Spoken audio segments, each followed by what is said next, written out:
Sexual abstinence, when chosen consciously rather than imposed by circumstance or guilt, becomes a vessel for transformation. It is not merely the absence of an act, but the containment of a force, a psychic fire that, if not allowed to escape outward, turns inward and begins to reshape the soul. This is the principle of alchemy, transmutation of base matter into gold. And what is more base, more primal than the instinctual drive of sexuality? Yet within it lies the potential for something higher, something luminous, if we dare to sit with its pressure instead of fleeing from it. To abstain in this deeper sense is to withhold the outward expression of energy in order to discover what that energy becomes when it is not discharged but transformed. It builds within, pressing against the boundaries of the ego, stirring up dreams, visions, restlessness, and sometimes despair. This pressure is not a punishment. It is the crucible of transformation, for what we usually call temptation is often the soul's way of drawing our attention to a deeper longing when not satisfied by the body alone. When the libido, the psychic energy of life, is not allowed to follow its habitual path, it begins to search for other channels. It might arise as creativity, intense intuition, spiritual yearning, or even a sharper sense of perception. The abstinent individual, if inwardly awake, becomes like the old alchemist who, through slow and often painful discipline, draws forth from the chaotic elements within something refined, sacred, and entirely new. Abstinence, then, is not deprivation in the negative sense, but initiation, a threshold one crosses into a deeper intimacy with the self. It reveals how entangled desire is with identity, how much of what we chase externally is a mirror of what is unclaimed internally. To abstain is to sit with the hunger long enough to hear what it is truly asking for. And in this way, sexual energy, once stripped of compulsion, becomes a source of power that is no longer blind. But conscious sexual abstinence, when not rooted in conscious choice but rather in fear, shame, or unconscious moral conditioning, becomes something altogether different. It ceases to be an act of self-possession and transforms into a breeding ground for psychic fragmentation. One must understand the fine line between sublimation and repression. To sublimate is to transform desire into higher expression. To repress is to bury it in the unconscious where it festers, distorts, and waits for an opportunity to erupt in disguise. Within every human psyche lives the shadow, the dark, unacknowledged part of the self that holds everything we deny, fear, or disown. Repressed sexuality is one of its most potent fuel. When sexual desire is pushed out of awareness not by wisdom but by moral rigidity, religious fear, or unresolved trauma, it does not vanish.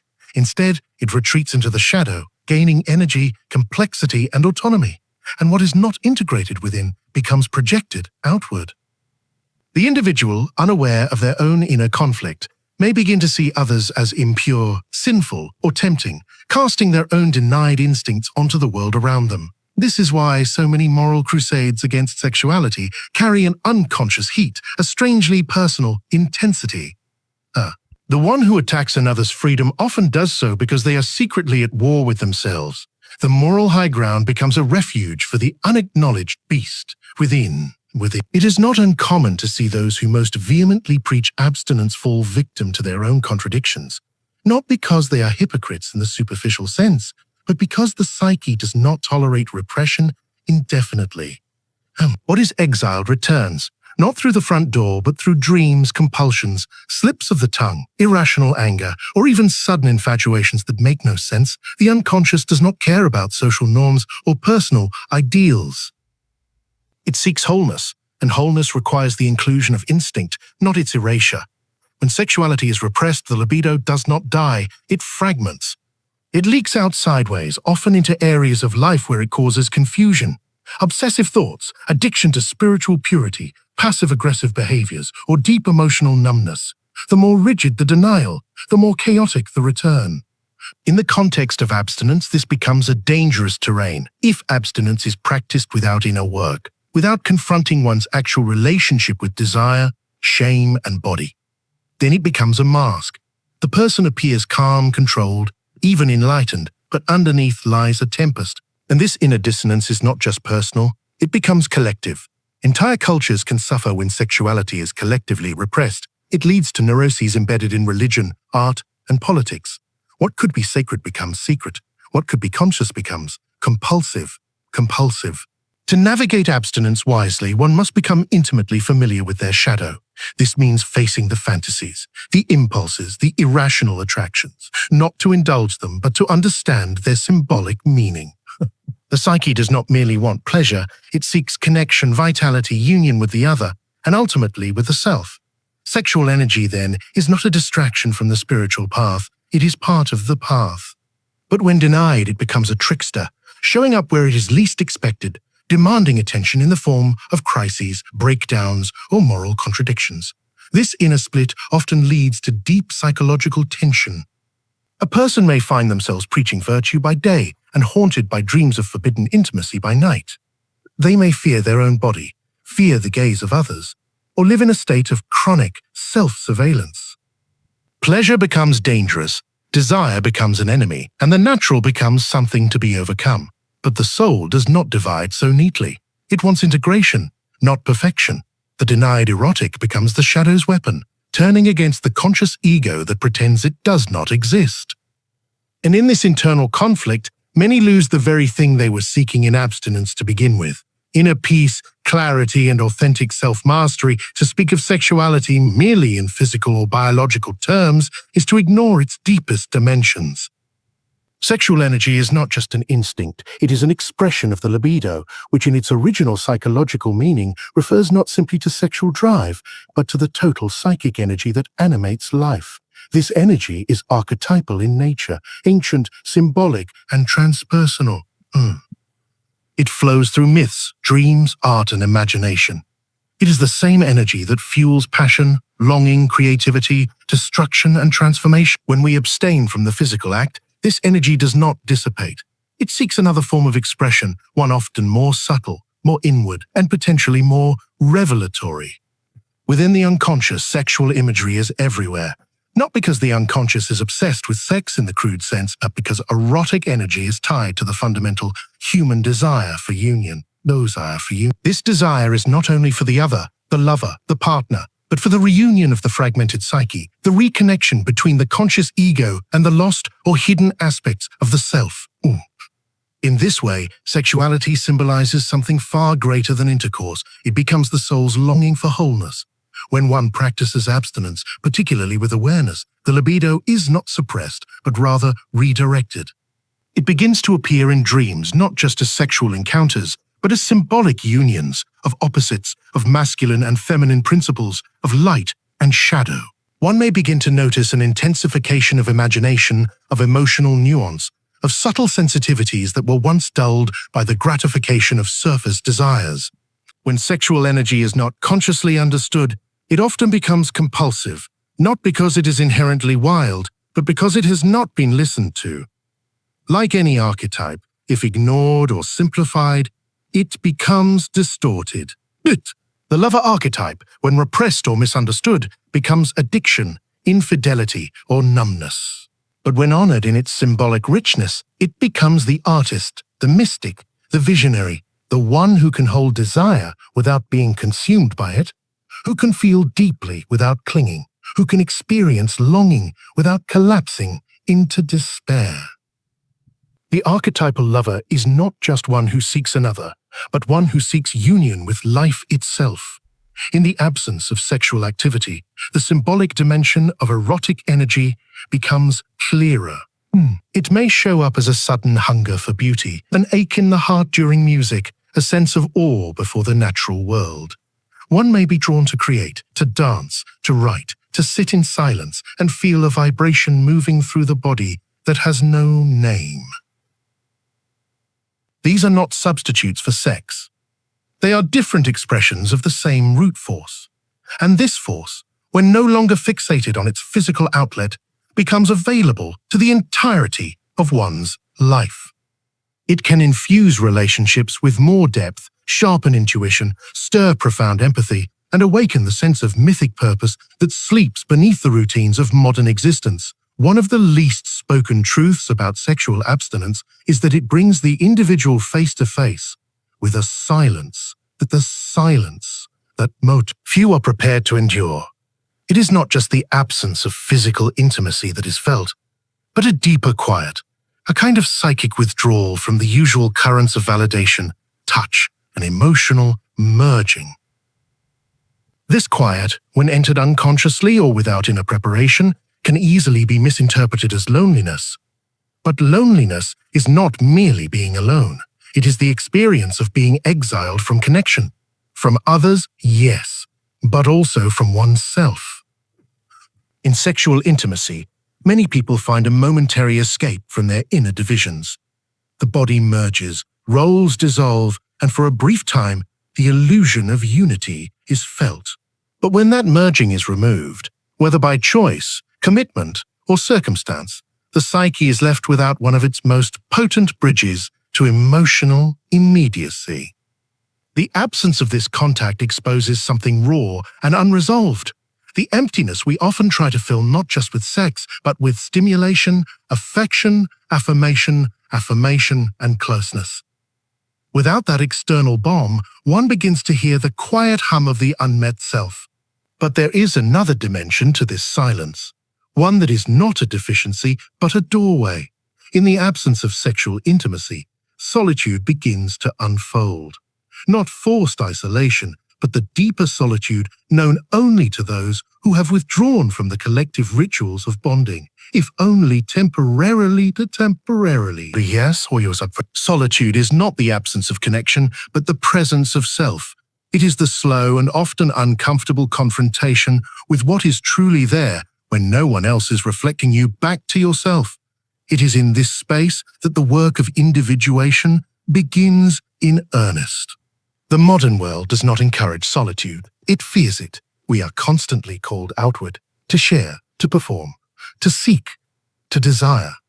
Sexuality is marketed as the ultimate form of belonging, the ultimate marker of desirability and vitality. To abstain from this currency is to place oneself at the margins, to stand apart from the myth of perpetual connection. This exile is not just social, it is archetypal. The one who withdraws becomes the hermit, the seer, the watcher on the edge of the forest, And in this exile, something ancient stirs. The deep inner voice that has long been drowned out by the noise of other people's desires.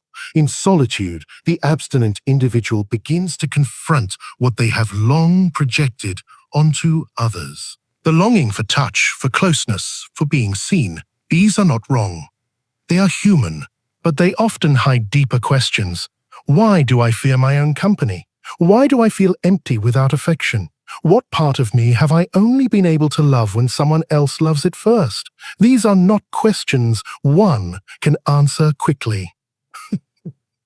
They must be lived, often in silence, often through tears, often in the slow, circling pathways of dreams and memory. It is in this psychic terrain that solitude becomes something transformative. The silence stops being a void and starts to become a womb.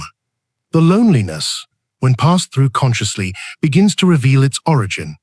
The self, divided against itself, seeking reunion not with another body but with its own soul. Sexual abstinence, then, becomes a kind of crucible for this inner union.